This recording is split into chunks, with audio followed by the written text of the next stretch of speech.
Our text for today is John chapter 19, verses 17 and 18.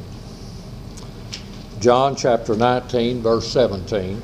And he, bearing his cross, went out to a place called the place of a skull, which is called in Hebrew Golgotha, where they crucified him and two others with him, one on either side, and Jesus in the center. May God add his blessing to the reading of his word today. Back in 1986, there was a military movie made entitled Heartbreak Ridge. It starred the actor who I'm often confused with, Clint Eastwood. Now, that movie was a fictitious movie. However, there is a real Heartbreak Ridge in real life. The real Heartbreak Ridge took place over in Korea during the Korean War in 1951. The Korean forces set up a position on a 7-mile long ridge. The American forces set out to take this ridge. Our forces did finally take the ridge after a month of ferocious fighting. But because taking the ridge cost us so much time, so much equipment, and worst of all, because it cost us 4,000 lives, that 7-mile ridge was actually considered a setback, a loss for us. And because it did take so many lives, that 7-mile ridge became known as Heartbreak Ridge. Well, Jesus Christ had his Heartbreak Ridge as well. His Heartbreak Ridge took place, as John points out, at the place of a skull, the place called Golgotha, the hill called Calvary, the cross. And today in my message, I want to give you just some of the many reasons why Jesus had his heart broken so much upon the cross. Why the cross at Calvary is his Heartbreak Ridge. The first reason is the sin. The sin of mankind broke his heart. 2 Corinthians 5:21 tells us that Jesus, who knew no sin, became sin for us when he was on the cross. On the cross, Jesus Christ took on the responsibility for every sin ever committed by every person that ever lives. On the cross, the all-perfect and the all-pure became the all-imperfect and the all-perverted.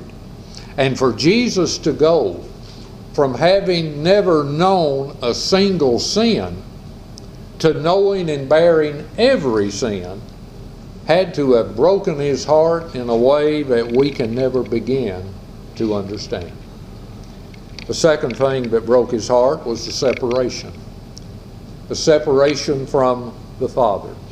Matthew 27:46 gives us the horrible moment when Jesus screamed, and he did scream it, my God, why have you forsaken me?" For all of eternity, the Son and the Father had been inseparable. For all of eternity, they had never been apart from each other for a single moment, for a single reason.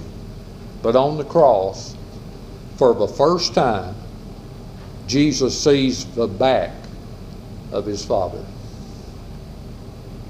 The back of his Father as his Father turns away and walks away from him. For the first time, Jesus knows what it feels like to be apart and away from his Father. And this separation, without any question, had to have broke his heart to a depth that we can never fathom.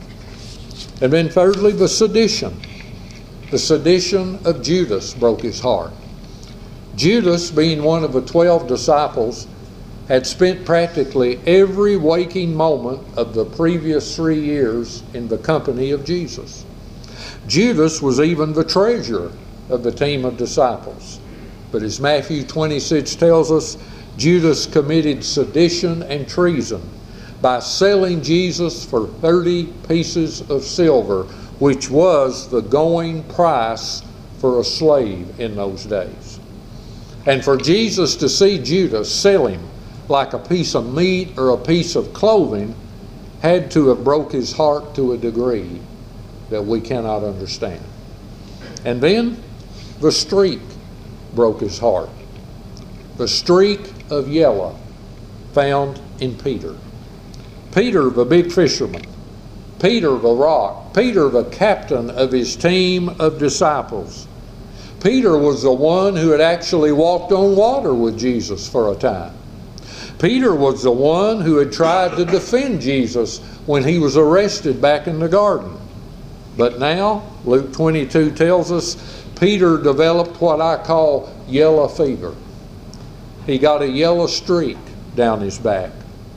And as Luke tells us, he turned into such a coward that he denied that he even knew Jesus 3 separate times. And as Jesus heard his denials, heard that rooster crow, and saw that yellow streak cover Peter, it had to have shattered his heart in a way that we cannot begin to comprehend. And then the selection broke his heart. The selection of Barabbas. Matthew 27 tells us that the crowd was given a choice. They could free Jesus, or they could free a career criminal by the name of Barabbas, a man who had spent his entire life robbing and murdering people. The crowd, of course, chose to free Barabbas and crucify Jesus. And for that crowd to choose Barabbas, who would harm anyone, instead of Jesus, who would harm no one, had to have ripped his heart apart in a way that we'll never know. And then the sorrow of Mary broke his heart. Mary, his mother, was there at the cross, watching every bloody moment of her son being massacred. And when Jesus up on the cross heard Mary scream and cry, and when he saw her agony and misery, he had to have felt a sorrow that shredded his heart in a way that we'll never know. And then the sentence broke his heart. The sentence of the people. Luke 23:34 tells us that on the cross, Jesus prayed, "Father, forgive them, for they do not know what they do." Well, they didn't know, but Jesus did. He knew full well what they were doing. He knew that by them rejecting him, they were sentencing themselves to an eternity in hell with the devil.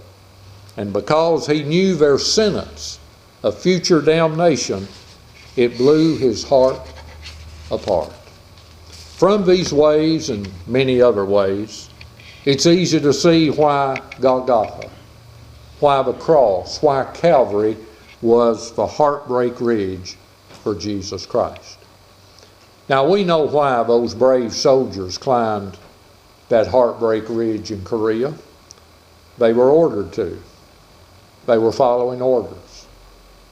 But why did Jesus climb his heartbreak ridge? Why in the world did he put himself through all of that? Why did he have his heart broken in so many horrible and terrible ways? One reason, folks. He loves us. He loves us.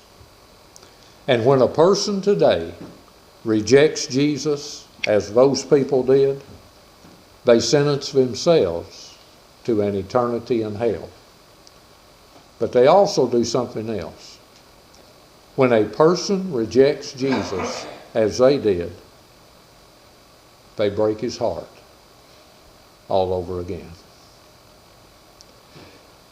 Don't you think his heart's been broken more than enough already?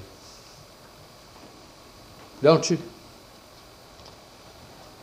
Don't you break his heart again by rejecting him and sentencing yourself to hell. If you never have, We want you to come to Jesus Christ and be saved. Saved by the one who gave his life for you on his Heartbreak Ridge. Our invitation this morning is let Jesus come into your heart. Very appropriate, because that is how you keep from breaking his heart. You let Jesus come into your heart, and by doing that, you won't break his heart.